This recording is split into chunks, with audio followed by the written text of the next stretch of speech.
Proses penghitungan suara pemilihan presiden wakil presiden dilaporkan diwarnai sejumlah kecurangan. Tapi benarkah kecurangan dalam Pilpres itu berlangsung masif?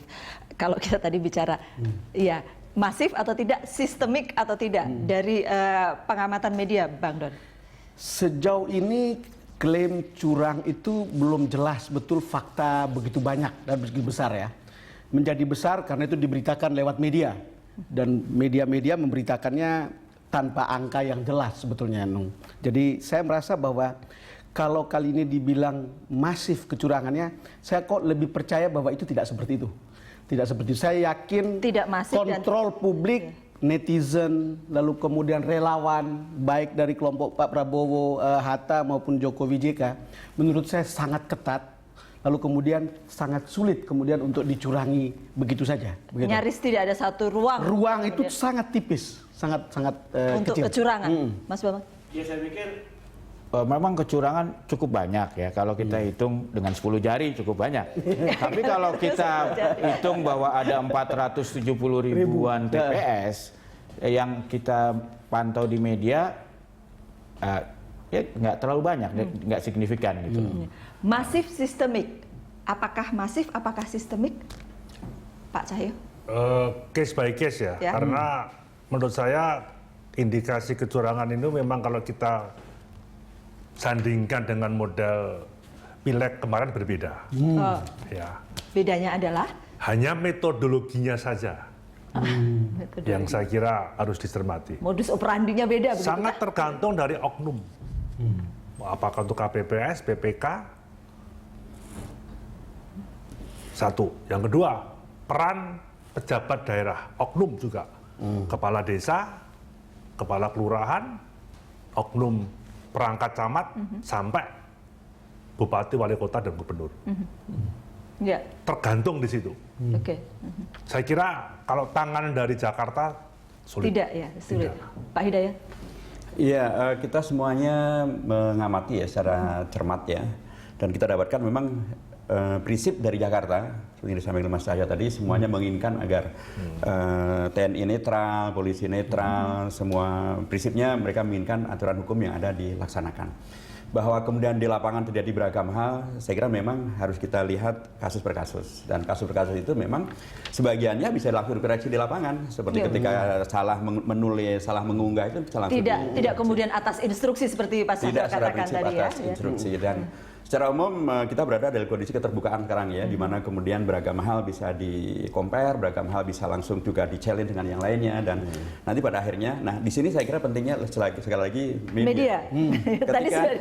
Ketika media itu kemudian memang berlaku yang betul-betul objektif dan adil, ya cover both side dan lain sebagainya, itu akan menghadirkan masyarakat yang juga tenang, akan melihat bahwa memang tidak terjadi kecurangan yang dikhawatirkan masif, terstruktur dan lain sebagainya. Pak Hidayat, sesudah pelaksanaan Pilpres, saya mau minta evaluasi Pak Hidayat soal media, pemberitaan media sesudah pelaksanaan Pilpres.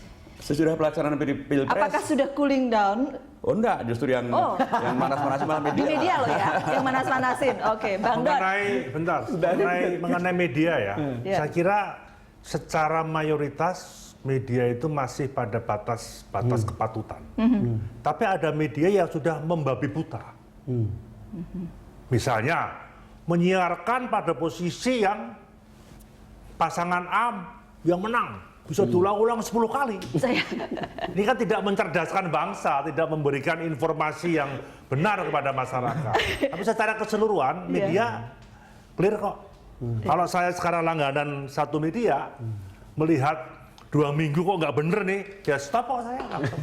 Kan ada juga yang media yang berubah drastis. Bisa begitu. Bang Don. Ya tadi saya bilang Nung, bahwa media itu boleh condong ke suatu kubu atas pertimbangan etis, pertimbangan pada kebenaran dan kebaikan umum, dan pertimbangan profesional jurnalisme. Jadi dia boleh begitu. Yang tidak diperbolehkan atau tidak etis adalah kalau jadi pemain. Dan biasanya kalau media jadi pemain ini kan bukan soal benar atau tidak. Dan kemudian dia menjadi bias karena bisa menyampaikan data yang tidak valid, bahkan menyesatkan, informasi yang kemudian sampai ke publik bisa tidak benar. Lalu kemudian ketika ada 2 atau lebih dari media yang saling berhadapan-hadapan, memang kemudian membuat itu bingung gitu. Saya setuju kemudian dengan Ustadz Hidayat ini bahwa ya memang termasuk menentukan begitu. Walaupun kalau saya bilang beberapa media sih, tidak banyak sebetulnya, tapi memang media mainstream yang besar.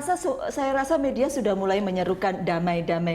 Apakah kelihatannya saya sudah salah? mulai menurun ya. Iya. Setidak-tidaknya kan versi quick count yang dianggap tidak 2 betul versi itu sudah lah gitu tidak ya. ada lagi. Walaupun sebetulnya kalau KPI membuat tindakan misalnya, harus diturunkan semua, menurut saya enggak. Yang benar itu harus tetap jalan. Yang tidak benar itu harus ditegur gitu, dan itu tegur lembaga penyiarannya, bukan orang yang masih quick count, karena itu kan disiarkan. Kalau tidak disiarkan nggak akan ada masalah. Kalau nggak disiarkan tidak jadi soal, Mas Bambang. Ya, kalau saya melihat ini memang harus diakui kan pemilu kali ini tuh hampir tidak ada orang yang tidak berpihak ya. Secara pribadi maksud saya. Karena ini kan ibarat kita nonton final kemarin Jerman lawan Argentina gitu. Ya. Si reporter ya penulis yang menulis pertandingan ini, kita bisa lihat kok dia ini sebenarnya pro kepada Jerman apa Argentina gitu.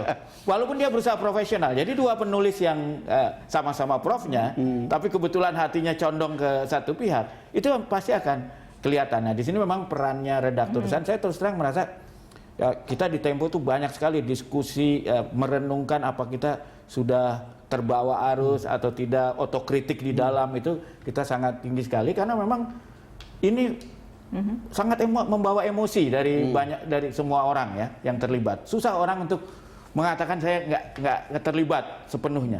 Ya, mungkin kalau kita wartawan asing lebih mudah lah. Nah, karena tapi mungkin perlu dikasih tahu ke Mas Cahyo maupun ke Pak Hidayat bahwa memang di newsroom itu juga itu sangat bervariasi. Pandangan itu sangat berbeda satu sama lain dan itu bertempur setiap saat untuk kemudian outputnya begini. Memang tidak bisa dihindari ada sense tertentu yang kemudian ini warnanya gitu kira-kira. Seperti model kecil Indonesia bahwa ada yang mendukung sebelah sana, ada yang mendukung sebelah sini, di dalam satu newsroom juga begitu. Tapi saya mau ini media yang biasa ya. Kalau di media sosial, kalau itu benar-benar perang lah kalau menurut saya itu. Iya, kalau media sosial memang juga. Tapi memang kayaknya the name of the game memang saling bully ya kalau di sana. Jadi orang kalau mau masuk ke sana ya harus siap aja gitu. Jadi itu media sosial. Coba ulang. Media sosial. Ya, mungkin minta komentarnya Pak Hidayat. Media sosial. Sosial gitu ya. Jadi menurut saya sih memang ya kita tidak bisa menghindari bahwa ini bagian dari demokratisasi, kebebasan berekspresi. Tapi kan kita sebagai warga bangsa Indonesia yang pertama dengan demokrasi kita ingin bukan demokrasi, kita ingin yang dengan demokrasi menghadirkan kualitas yang lebih baik untuk Indonesia ke depan. Nomor 2, apapun kita ini kan insan Indonesia yang berpancasila yang berketuhanan Yang Maha Esa. Masa iya sesama warga bangsa omongannya seluruh kebun binatang keluarin di sosial media. Itu kan tidak. Tapi memang saya kembali kepada susah mengatur sosial media. Bahkan yang non sosial media ada satu TV, saya nggak perlu sebut namanya, tapi bukan Berita Satu. Dia selalu dipanteng bahwa yang menang adalah calon A atau calon B gitu ya.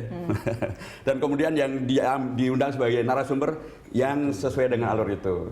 Saya kira itu juga bagian yang tidak mencerdaskan karena boleh saja mempunyai kecenderungan itu boleh saja, tapi karena TV mempergunakan ruang publik, wajar dong kalau publik diberi informasi yang agak berimbang lah minimal. Tapi masyarakat cukup cerdas juga saya rasa sekarang ini Iya, untuk kemudian karena memisahkan antara yang siapa yang berpihak, siapa yang bermain, siapa yang ini.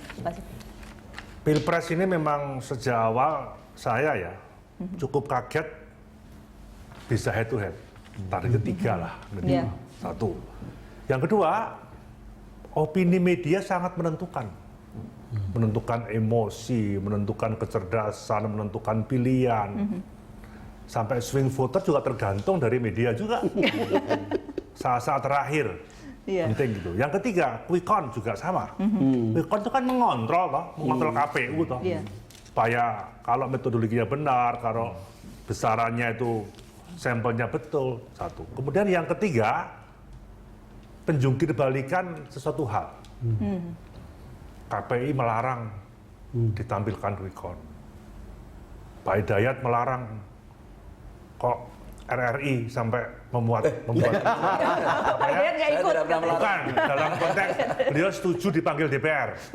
Dipanggil sebagai DPR mempunyai Ya, maaf. peran pengawasan dan Ya. biasa saja kita Oke. panggil-panggil itu Mas. Padahal kan nggak ada masalah. Ya. Sebagai bangsa Indonesia harusnya rujukannya kan TVRI, RRI. Kalau ini normal, ini kan tidak.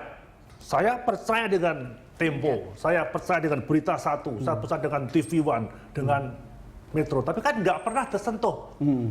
TVRI, RRI yang harusnya ini kan Justru tolak ukur. Ini kan menjadi polemik-polemik yang saya kira cukup berat. Pro kontra loh. Masalah RRI itu pro kontra.